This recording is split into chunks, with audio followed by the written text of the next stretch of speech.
Hi. Yes, I finally did it. I bought a fully electric car. Whoa, this is heavy. So, I'm on my way to pick up my brand new fully electric car. It's a Hyundai 2020 IONIQ Electric Elite. None of that premium rubbish, just the standard Elite model.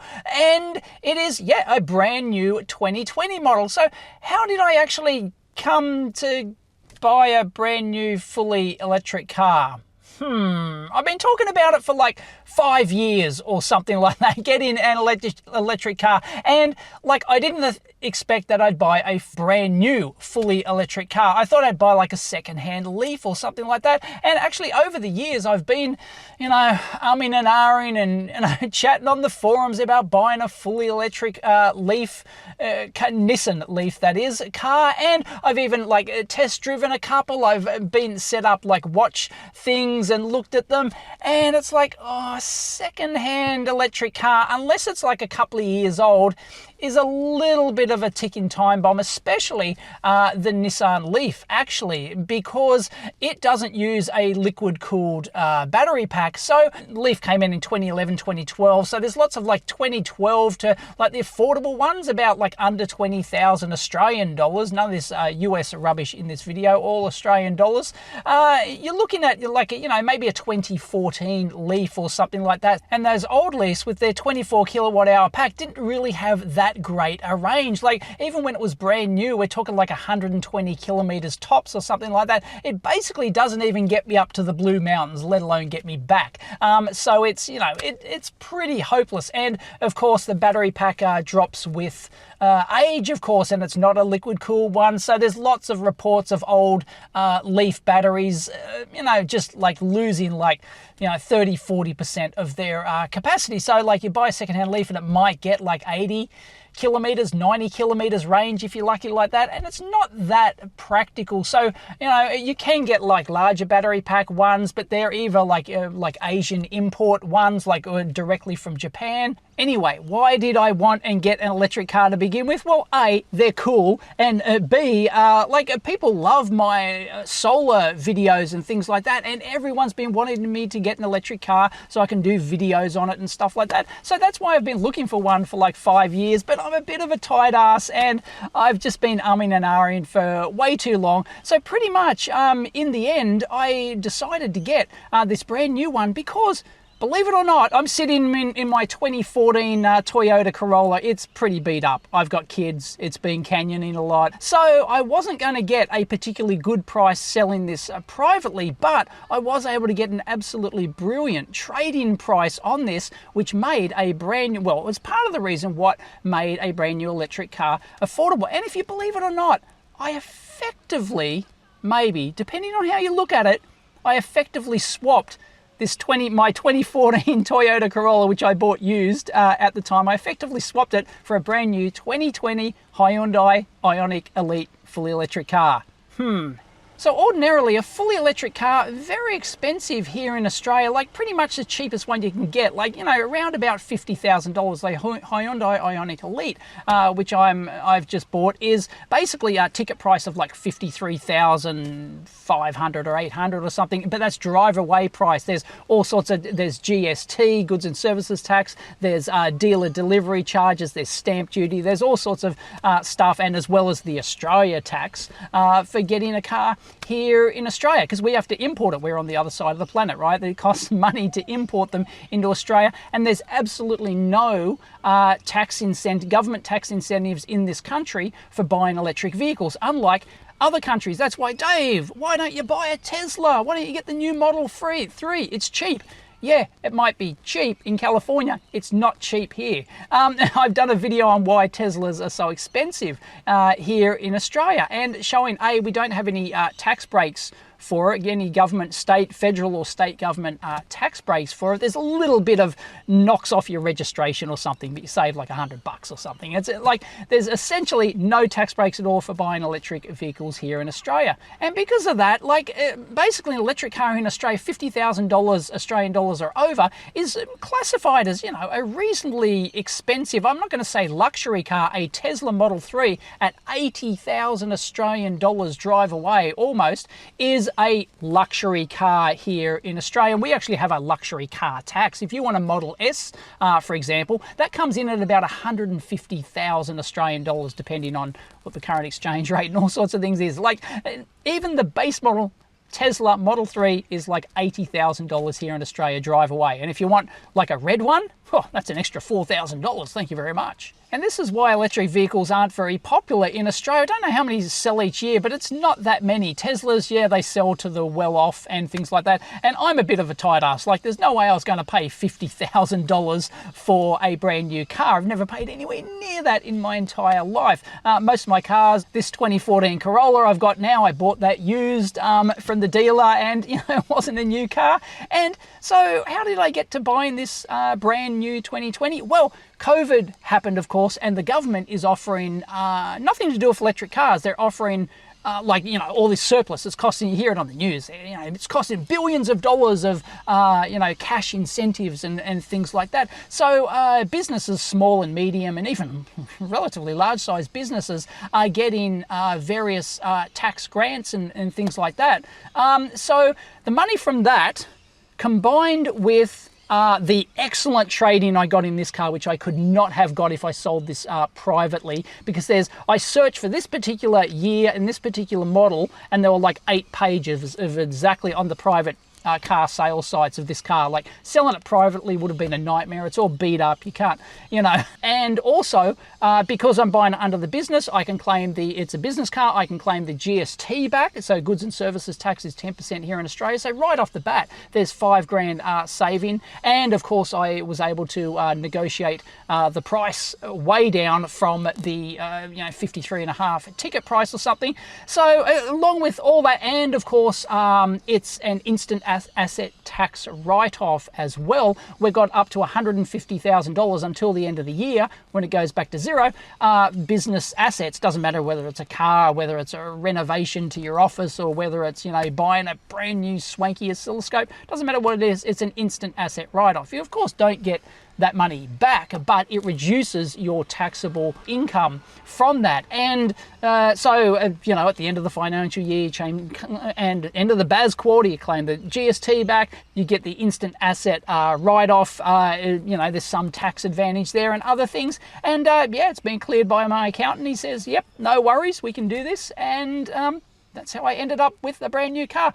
I think I effectively swapped this 2014 Corolla for this IONIQ, which I think is pretty cool. Yeah, you could argue that I should have just kept the cash, but the whole idea of the government cash incentives was that was to help inspire business confidence and to help the economy, and it doesn't fall into a depression or anything like that. So you're supposed to go out there and spend the money, and well, yeah, I got an electric car. Cool. The Hyundai IONIQ Elite, why did I go that for over a Nissan LEAF? Well, let's look at the options for electric cars here in Australia at the moment. Of course, the 3 most popular would be, the most popular is the Nissan LEAF, of course, and you can get brand new 2020 model. It's more expensive, a little bit more expensive than the Hyundai. I think it's like 55,000 Australian dollars or something like that for the base model. And the Tesla, of course, the Model 3, as I said, that's about $80,000. There's no way. That just wasn't an option. And probably the most affordable one at the moment is the Hyundai IONIQ Elite at just over $50,000. There are others on the market. Mini have a little fully electric car. It doesn't have a huge range, but it's like $55,000 or something like that. And there's a Renault Zoe or whatever it is. It's a little tiny micro compact car, and it's relatively cheap. I don't think it has a big range, and it's not suitable for what I want. And MG actually have a brand new electric car here in Australia. I can't remember what it's called, but it's got a fairly limited range, but it is actually cheaper. It's about 46,000 Australian dollars. So it's cheaper, but it's made in China. Yeah, okay. I don't think so.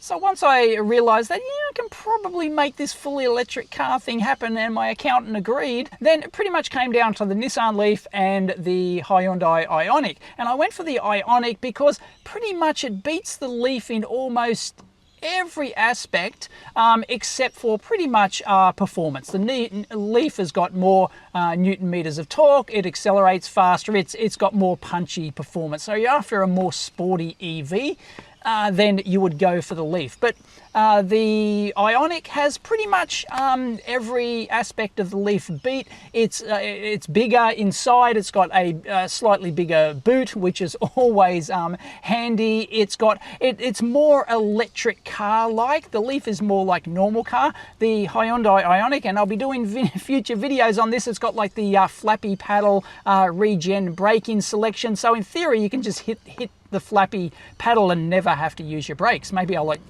try and do a video like driving around Sydney without using my brakes once. That'd be interesting to see if that's possible. But you know, and it's got like a better instrument display and lots of other sort of, you know, electric car sort of refinements over the LEAF. The IONIQ though has a smaller battery pack, but it actually gets more usable range because the performance of the LEAF comes at the price of battery efficiency, i.e. watt hours or kilowatt hours per kilometer or per 100 kilometers per range. So I think, don't quote me on this, I think the IONIQ, I can't remember the exact numbers, but it has something in the order of like 15 to 20% better efficiency per range. That's why it's not quite as punchy as the LEAF. So, but yeah, I'm happy to trade off, you know, punchy performance for range, definitely. So it's got a smaller battery pack, hence why it's, you know, about 3-4 grand cheaper than the LEAF, but it actually gets more effective range. And the range is pretty decent, like I think it's 311, 320 kilometers, something like that. It's like if you drive it really aggressively, apparently it can be as low as 290 kilometers, but that's, you know, pretty decent range for pretty much every usage scenario I've got for it. So yep, it's good enough for Australia. And the IONIQ costs less to service than the LEAF as well. But you only have to get it serviced every, I think, 15,000 kilometers or once a year.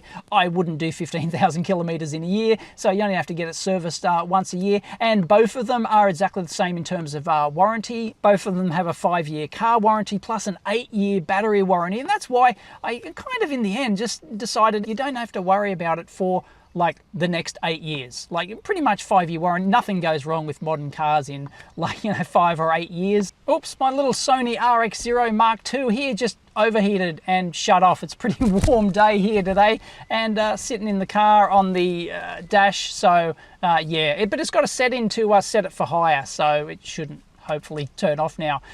Anyway, the good thing about buying a new car is that, you know, I shouldn't have to worry about this for 8 years, which is absolutely fantastic. And the essential maintenance cost is almost borderline zero. It's only like $150. Cost of ownership is bugger all. And of course I can get free, you know, I've got solar power to repower it. There's other nearby charging stations that I can charge it up for free.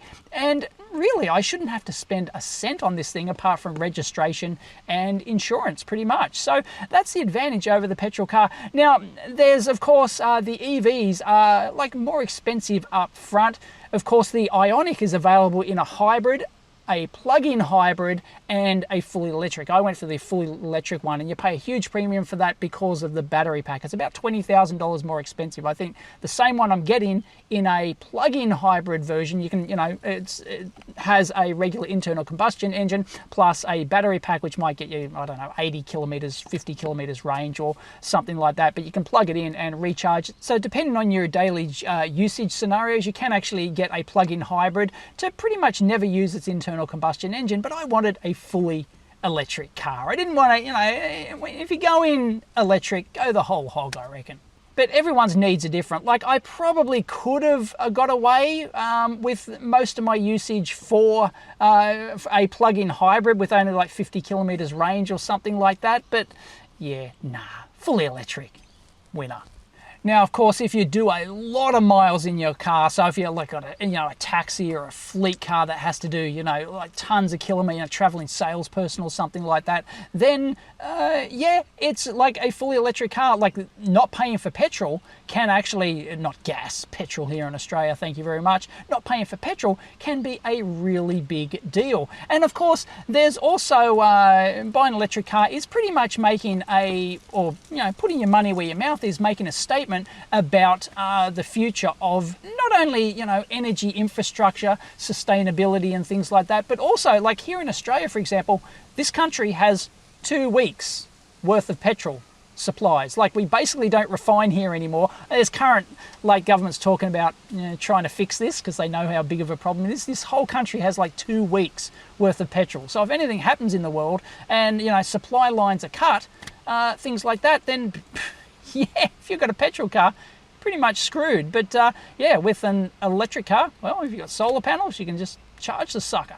So by buying, using and promoting a fully electric car, or just electric cars in general, you're pretty much, you know, promoting and supporting the building of the infrastructure required and to pretty much get off at least, you know, fossil fuels for petrol cars. I know they can't possibly match fossil fuels in terms of like charge rate. I can feel this. We talked about this on the EEVblog forum. I actually timed it the other day. I can drive into a petrol station, fill this car up with 500 kilometers worth of petrol, and go walk into the shop and be paid for it, and actually, you know, use the thing to clean my windows or whatever. And I can do all this in 3 minutes, and I've driven out. It's just, you know, it's absolute for 500 kilometers worth of range. No electric car is probably, for the foreseeable future, is ever going to come close to being able to recharge that instantly, effectively. But from what I'm hearing from people who own fully electric cars, it's like they've never really had a problem. You just sort of change your mindset a bit, plan a bit better, and shouldn't be a problem. So hopefully, yeah, it's going to be fun to play around with this thing, go on some road trips and things like that. I'll be doing a ton of videos on the electric car, of course, various aspects of it. Probably won't be main channel worthy, so subscribe to EEVblog 2 if you're interested in electric cars and you want to see my continuing thoughts, including a full review. Maybe I'll put a full review on the main channel once I get the car, and I've had it for a couple of weeks or a month or something. Let me know. Yeah, if you want to see that full review of the brand new Hyundai 2020 IONIQ Electric Elite. Anyway, this was cool. Let me know your thoughts down below. Have I made a mistake by buying a fully electric car? I don't think so. I think it's going to be cool. It's going to feel different. It's going to be different driving. So like in terms of like regen braking and things like that, and it's got all the auto, you know, the radar sensors and the auto stopping and you know, all sorts of stuff like that. So anyway, it's going to be fun. I'm going to head in and pick it up. I'm at the dealer. Let's go check it out. They've actually got it inside. I thought they'd just have it outside in the lot, and it's got a wanky bow on it. Too much. Let's check it out. Here we go. It's over here somewhere. There's only one available. And it's mine. There it is. Ta-da! Brand new 2020 IONIQ Elite. Look at that bow. That's just, no, that's just wrong. So there it is, white, because that's all they had in stock. That was basically like it. Otherwise it would have been like several months wait or something to get it from the factory. So it would have been, you know, quite significant. So they don't hold a lot of these in stock. There you go, electric IONIQ. Fantastic, fully electric, none of that hybrid or plug-in rubbish. Yeah, you know, the usual alloy wheel thing for you wheel aficionados. And we'll have a better look later, but that's it. It's mine. How do they get out of here? I don't know. Yeah, got to drive it out the door down there, down the ramp. I'm sure they got it all figured out.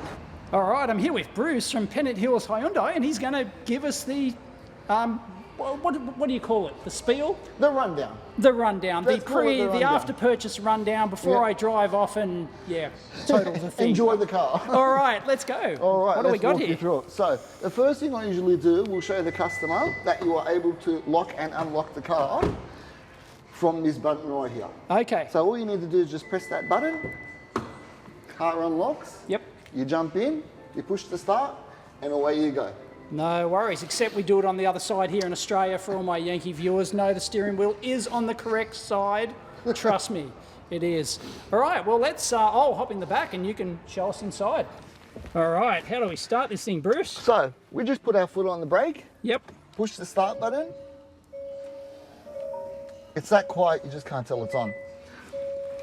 Right. But everything is running. Does it always pop up with that info thing? Correct. You can either wait for that to go away or just press the confirm button, as I will right now. And then what we do is, we've got a screen that we just swipe over to the left, and this is your basic menu. So it'll show you basic EV stats, how much range you've got left, how long before the battery ends. You can search for nearby stations. What type of charge points though? Does it only do type 2 or does it do certain types? It will let you know. So once you've pressed on it, it should give you an idea. See here how it says fast charge? Yep. So that's how you know. Got it. And then it'll give you a list of other places that you can go to as well. And you can also have a look at your driving stats as well, so driver information. It'll just give you slight things like, you know, deceleration, acceleration, and then your speed distribution as well. What's speed distribution? Well, as you're driving along, it'll tell you the stats. So it all depends on how you're driving the car, whether you're driving it economically. So apart from that, you know, you've got access to your phone. This is just general information on the car. Apple CarPlay and Android Auto, we're going to need a connection for that. This is just basically like a manual, so you just need to scan the QR and it'll give you basic information like, you know, keep the distance bright and avoid the glare. I didn't notice that one before. Alright. Voice memos, just in case you're driving along. You never know, Dave. You might want to record something. If I come up with a great idea for a video, I can just hit that. Hit that and exactly, record. And record. Oh, I'm sold. I'm already sold, but you know, yeah, that's great. Perfect. One of Hyundai's little things. Media, once we connect your phone, that'll come up. USB video and USB images all come up through here. Yep. This is just your map, so once you open that up, it opens up the map screen. Navigation menu, which I'll also give you a rundown on later, and these are just your general settings for the car. And this is significantly improved over the 2019 model. Correct, so the screen is a lot bigger now, and the cluster is a little bit bigger as well. Once we get over to the cluster, I will press resume route because it will give you the turn by turn on that screen too. Oh, okay, so you don't have to, you can look at the heads up, like the instrument cluster and not the main screen. Correct, yep. Correct. It just makes it a lot easier. How about the rear vision mirror? Because if you look in the rear vision mirror, well, there's a split. That's right. There's a split in the, well, I'm not sure if it's going to show up here, but anyway, it's kind of, I'm not going to say it's annoying. I'll let you know after using it for a while, but show us if you don't like that. Well, what do you do? Hyundai's thought of everything. So all you need to do is have it in drive or reverse, of course. Right. And you just press this little button right here, the view button. View button. And then you can see everything. We have the rear camera. Correct. Excellent. Correct. Fantastic. And that can stay on as you're driving as well, just in case that thing at the back is annoying you. Right. And it probably gives a bigger field of view too. Correct. You can see more than what you can see in your two mirrors. Yep. It is a shift by wire, of course, so everything is done by just pressing a button. I will close this door because every time you press on drive, it wants to engage the handbrake. Right. Okay, so it's very easy. It's in park right now. All you need to do is have your foot on the brake to engage by pulling up or pushing down to release the handbrake. Now, shift by wire just means you need to press a button. So, reverse, puts it in reverse for you. Drive, neutral if you just want to stay stationary, and of course park. And all you need to do is, as I said earlier, foot on the brake and pull up to engage your handbrake. And this bit here actually doesn't do anything, it's just a place to put your hand. Correct. Now, you've got 3 different driving modes, which the selection will come up here. Buttons down there. Just over here. So drive mode, so you just need to press on that, and it'll go from eco to normal, and you see how the cluster is changing color. And then everybody knows that red goes faster, so sports mode goes red. Excellent. But I test drove it in eco mode the other day, and I didn't really realize it was eco mode. It still drives pretty well. It's the nicest way to drive it because it does all the regen for you. If you've got it in eco mode and you've got it on level 3 generation, once you take your foot off the brake, it'll regenerate the power back to the EV battery for you without you having to do it with the flappy paddles. So in theory, we can drive this without using our brakes. Correct. Part of the electronic handbrake is the auto hold function. What that does is, let's say you're constantly in traffic and you're sick of having your foot on the brake, all you need to do is turn on auto hold, then once it highlights green, once I put it into drive, and it highlights green, I can now take my foot off the brake, and it'll also hold the brake for me and the brake light on for me as well. Nice. 4 different menus up on your cluster. You can see them changing as I'm pressing the button just on the side there. So the first one's your driver menu. It'll let you know how economical you're being with the car. Your energy flow. Of course, when you're driving along, this all changes. So your fuel consumption, or I should say your electricity consumption. Accumulated information is just like a trip computer, so is your driver information. All right, so the next one over is a compass, but if I've got the map open and I'm navigating somewhere, it'll give me turn by turn and how long before my destination ends. Neat. And next one over will be some of your safety features. So the lane keep assist, driver attention warning. There's little sensors in the car that can tell from your behavior if you're starting to weave in and out of cars. It warns you to pull over. Your tire pressure monitor. And then the next menu is your user settings. Now the car comes with a complete safety pack, which means it's got collision alert, collision avoidance, adaptive cruise on top of all of that with the start-stop technology, lane departure warning, lane keeping, blind spot monitoring, a rear cross traffic alert, and driver attention warning, which can all be adjusted in the user setting driver assistance. And you've got user settings for your doors. Doors lock up once you get past a certain speed. You can, turn that off. The lights, the convenience, the service intervals, it's all there. It's very, very easy to use. Now you've got automatic lights, which I'll set for you, and you've got a rear fog light, which you can turn off from here.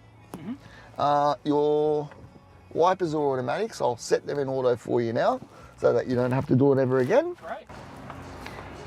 There we go. This is a Type 2 as well. So the top one would be the general one, and then your bottom one would be the Type 2, same as what you get on Teslas. And we can see, well, I have to get better light, but these bottom two here, these are for the extra phases. This is only a single phase charger inside this. So you can get 3-phase to get, so it'll charge at like nominal, like 7.6 or 7 odd kilowatts. But the if this model had 3 phases, which the Hyundais don't, then it would charge at like 22 or something like that. Otherwise, you've got to use the DC fast charge down here, and the 2 pins up the top are your signal interface, so they would talk to your charger and tell how much power is available and all the rest of it. Middle pin earth, basically AC charging and DC charging direct to the battery pack. So this car comes with a puncture kit, which I will put down here for you. And then it comes with just your standard 240 volt, which you can plug into any household. Yep. Okay, so this is what goes into the car, of course. This goes into your household plug. And then you'll get some sort of a readout on that. It'll start letting you know what the levels of the battery are. You can also see that as you're charging up on that screen. Got it. And there are lights in the front dash, aren't there? Yes. That show the state of charge? That's correct. So Yep. you see those 3 little dots Yep. there?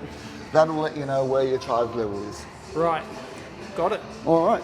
Awesome. And that way you can keep the car locked as you're charging it. Yep. I think we're almost ready to go, aren't we, Bruce? Yep, that's it. Awesome. Thanks, mate. No problem at all. And I believe you've got a key for me. I sure do. Here we go. Fantastic. Thanks, Bruce. Not a problem. So let's go. Right, parking brake is off. Yes. Going on to Pennant Hills Road, which is probably one of the worst roads in Sydney. It's beeping at me. What's it beeping at me for? I don't know, it's beeping. Did I leave a door open? Yep, no, it's definitely beeping at me. I'm gonna get above a certain speed. What's going on? It's interesting.